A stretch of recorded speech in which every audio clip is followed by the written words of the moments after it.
வணக்கம் வியூவர்ஸ், இது ஆலைவாசல் சேனல். இன்னைக்கு சேனலில் நம்ம பார்க்க போகிற வீடியோ என்னென்னா, போன வாரம் நாங்கள் நாங்கூரை சுற்றி இருக்கிற திவ்ய தேசங்களுக்கும் ராசி கோவில்களுக்கும் போயிருந்தோம். அதை பற்றின வீடியோ தான் இது. முதல்ல நாங்கள் போனது தஞ்சை பெரிய கோவில் தான். தஞ்சை பெரிய கோவிலில் சாமியையும் அம்பாளையும் தரிசனம் செஞ்சதுக்கப்புறம் வராகி அம்மனை தரிசனம் செஞ்சோம்.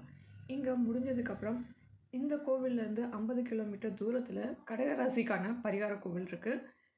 இந்த கோவிலுக்கு நாங்கள் கிளம்பினோம். இந்த ஊர் இருக்கிறது திருந்து தேவன்குடி. கடகராசிக்கான பரிகார தலம் இது. இந்த கோவிலிருந்து பக்கத்திலேயே 2 கிலோமீட்டர் தள்ளி ரிஷபராசிக்கான பரிகார தலமும் இருக்குது. 2 கோவிலுக்குமே போனோம். இந்த திருந்து தேவன்குடியில் இருக்கிற சுவாமி பெயர் கற்கடேஸ்வரர். நண்டு பூஜை செஞ்ச தலம். இப்போவும் சுவாமியோட லிங்கத்து மேலே நண்டு பூஜை செஞ்சதுக்கான தடமும் இருக்குது. இங்கே சுவாமியை தரிசனம் செஞ்சதுக்கப்புறம் பக்கத்திலே 2 கிலோமீட்டர் தள்ளி இருக்குது ரிஷபராசிக்கான பரிகார கோவில் திருவிசநல்லூர். இங்கே இருக்கிற சுவாமி பெயர் சிவ யோகிநாதர். இந்த கோவிலில் யமனை நந்தி பகவான் விரட்டி இருக்கிறாரு. அது மட்டும் இல்லாமல் இது 4 யுகங்களாக இந்த கோவில் இருக்கிறதா சொல்லப்படுது. இங்கே பைரவர்களும் 4 பைரவர்கள் இருக்கிறாங்க. அடுத்து போனது திருக்கோடிக்கா. இங்கே இருக்க சுவாமி பெயர் கோடீஸ்வரர். 3 கோடி மந்திர தேவதைகளும் சாபம் நீக்கின தலம். நம்மளோட ஜென்ம பாவங்கள் எல்லாத்தையுமே இந்த பெருமாள் நீக்குவார் அப்படின்னு சொல்கிறாங்க. இங்கே யமனும் சித்திரகுப்தனும் தனித்தனியாக இருக்கிறாங்க. யமபயம் நீக்கும் தலமும் இது.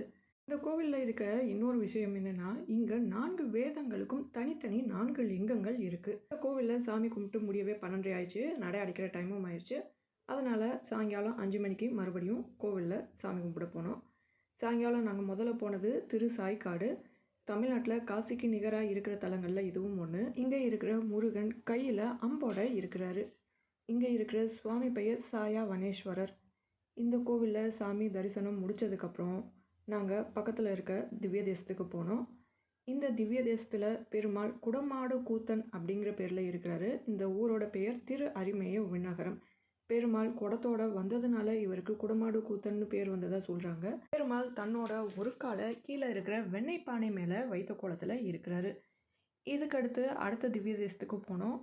இந்த ஊரை சுற்றி நாங்கூரை சுற்றி 11 திவ்ய தேசங்கள் இருக்குது. அதாவது மயிலாடுதுறையை சுற்றி கிட்டத்தட்ட 30 கிலோமீட்டர் தூரத்துக்குள்ளே இந்த திவ்ய தேசங்கள் எல்லாமே இருக்குது.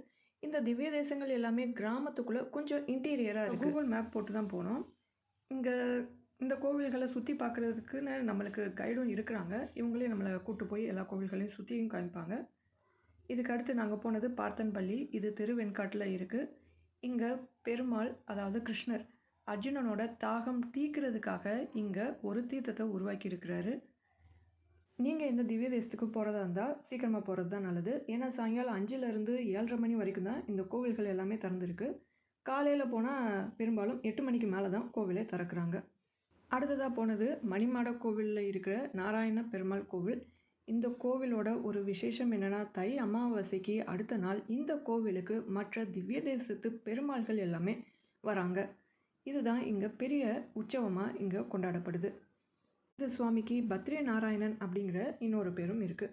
அடுத்ததாக நாங்கள் போனது செம்பொன் செய்கோவில். இங்கே பெருமாள் செம்பொன் அரங்கன் அப்படிங்கிற பேரில் இருக்கிறாரு. ராமன் ராவணனை கொன்னதுனால அவருக்கு பிரம்மகத்தி தோஷம் ஏற்படுது.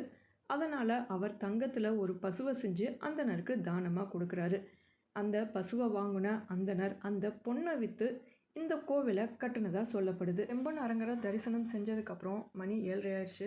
அதனால் சுற்றி இருக்க மற்ற திவ்ய தேசங்களுக்கு போகாமல் நேராக திரு இந்தலூரில் இருக்க பரிமள ரங்கன் கோவிலுக்கு போயிட்டோம். இங்கே சுவாமியை தரிசனம் செஞ்சோம். இந்த கோவிலோட தூண்களில் நிறைய சிற்பங்கள் இருக்குது.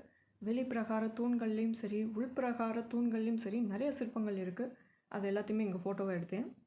அதான் இது.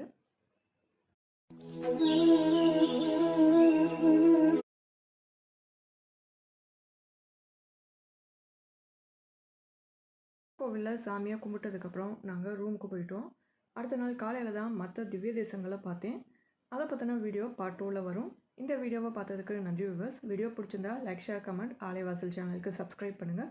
பக்கத்தில் இருக்க பெல் ஐக்கானையும் கிளிக் பண்ணுங்கள். நன்றி.